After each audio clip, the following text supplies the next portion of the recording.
Hello सांग मैंने आ गोटे नुआ वीडियो को समस्त को स्वागत करुच्ची।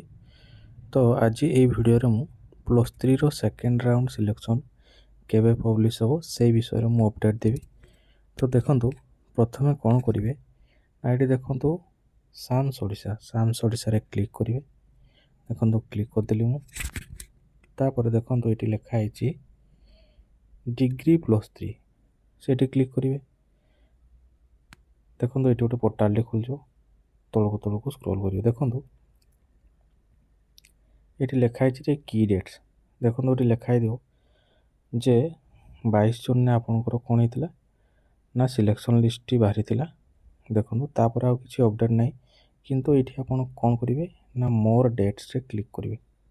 देखो जिते मोर डेट्स रे क्लिक कर देखो ये डेट बाहरी आपनकर देखो 2 जुलाई 2026 दुईटा बेले दिन दुईटा बेले publication of provisional allotment seats for second round और फाइनल राउंड सिलेक्शन।